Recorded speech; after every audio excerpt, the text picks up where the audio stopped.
یہ ننھے ننھے اور کم سن ضرور تھے مگر اپنے نانا حیدر کرار کا جوہر شجاعت رکھتے تھے.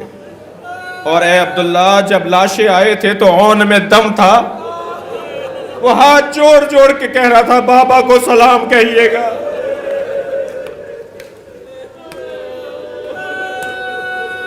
کربلا میں عزادارو یہ منظر بھی تھا. اس کربلا کے سورج نے یہ بھی تو دیکھا کہ ایک باپ ننھے سے بچے کو لایا ہے. اجرکم اللہ اجرکم اللہ. آپ کی آوازیں بلند ہیں.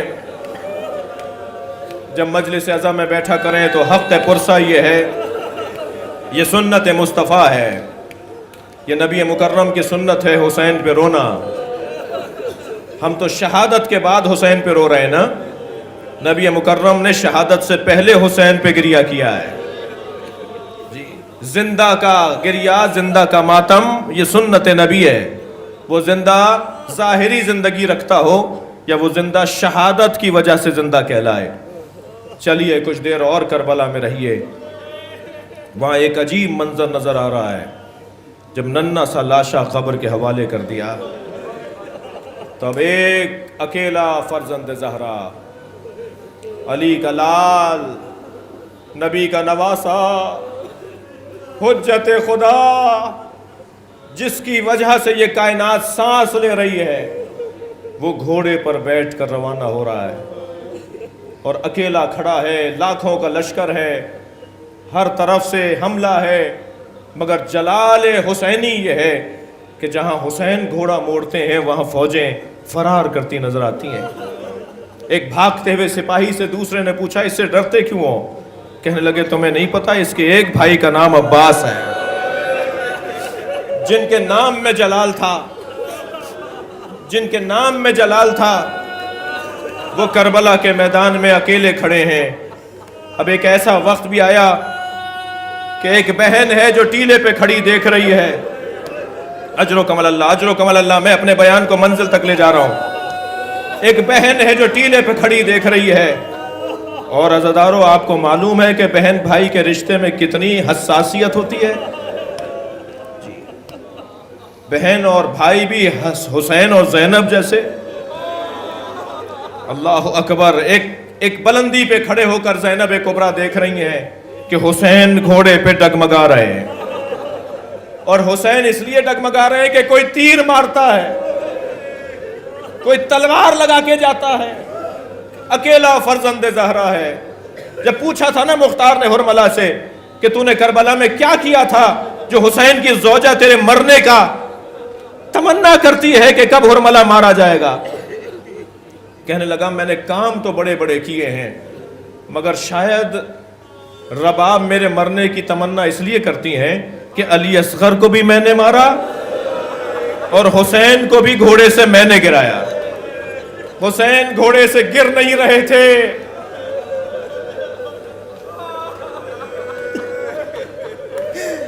مجھے حکم ہوا حسین کو گراؤ. میں نے وہ تیر جس میں 3 پھل تھے وہ حسین کے سینے پہ مارا. وہ تیر کمر سے باہر نکل رہا تھا. حسین گھوڑے پہ ڈگمگا رہے تھے. میں نے حرم حضرت معصومہ قم میں یہ مصائب جناب آیت اللہ مشکینی سے سنا. وہ فرما رہے تھے جب حسین گھوڑے پہ ڈگمگا رہے تھے نا تو گرتے گرتے اس جانب اشارہ کر کے کہتے تھے لا واللہ لا واللہ لا واللہ. ہاتھ سے اشارہ کرتے تھے مجھے نہیں چاہیے. وہ فرماتے ہیں کہ کون کیا دے رہا تھا جو حسین انکار کر رہے تھے. مقتل نے یہ نہیں لکھا کہ کون کیا دے رہا تھا, مقتل نے یہ لکھ دیا کہ حسین کچھ لینے سے انکار کر رہے تھے. وہ فرمانے لگے ذرا معرفت کی نگاہوں سے دیکھو. زہرا بڑھ کے کہتی تھی اے حسین میری گود میں آ جاؤ.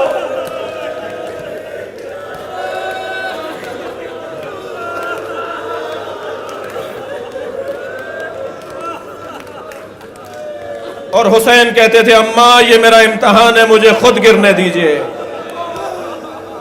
اب حسین زمین پر آ گئے. سیاہ آندھیاں چلنے لگیں. زمین کربلا کو زلزلہ آنے لگا. ایک پھوپھی نے بھتیجے کا بازو ہلایا. اے زین العابدین یہ سیاہ آندھی کیسی ہے؟ سہارا دے کر بھتیجے کو بٹھایا. فرمایا پھوپھی اماں خیمے کا پردہ ہٹائیے. اب جو خیمے کا پردہ ہٹا، نو کے نیزہ پہ حجت خدا کا سر. سنبھل کر بیٹھنے لگے. کہا السلام علیکہ یا ابا عبداللہ. حسین کربلا میں مارے گئے. خیمے لٹنے لگے. جب لوٹ لیا تو جلا ڈالا خیموں کو. عاشور کا دن ڈھل گیا. شام غریباں آ گئی. وہ ننھے ننھے بچوں کو لیے ایک ماں، ایک پھوپھی، کاروان حسینی کی سالار زینب کبریٰ. عزاداروں مجھے نہیں معلوم کہ پانی کہاں سے آیا. 3 دن کے پیاسے بچے، 3 دن کے پیاسے بیویاں. لیکن اتنا ہے کہ جب پانی آیا تو میری بی بی زینب نے کوزوں میں پانی بھر بھر کے بچوں کی طرف پیش کیا. سب سے زیادہ پانی پانی کہنے والی تو سکینہ تھی نا. کبھی چچا سے جا کر کہتی تھی چچا عباس، کبھی بابا کا دامن پکڑ کے کہتی تھی بابا بچے پیاسے ہیں. میری بی بی زینب نے کوزہ بھر کے جناب سکینہ کی طرف بڑھایا. سکینہ پانی پی لو. فرمایا پھوپھی اماں آپ بڑی ہیں، پہلے آپ پئیں. میری بی بی نے فرمایا سکینہ پہلے بچے پانی پیتے ہیں، پھر بڑوں کو پانی پلایا جاتا ہے. جب یہ سن لیا پھوپھی سے کوزہ لے لیا اور عزاداروں اندھیرے بیابان کی طرف جانے لگی. بڑھتے ہوئے قدم رکے. میری بی بی کی آواز پر سکینہ کہاں جا رہی ہو؟ کہا پھوپھی اماں بھی آپ نے فرمایا پہلے بچے پانی پیتے ہیں. میرا بھیا پانی پینے گیا تھا، واپس نہیں آیا. میں علی اصغر کو پانی پلانے جا. اجرکم اللہ، اجرکم اللہ. مجلس ہو گئی، عزاداروں گریہ ہو گیا.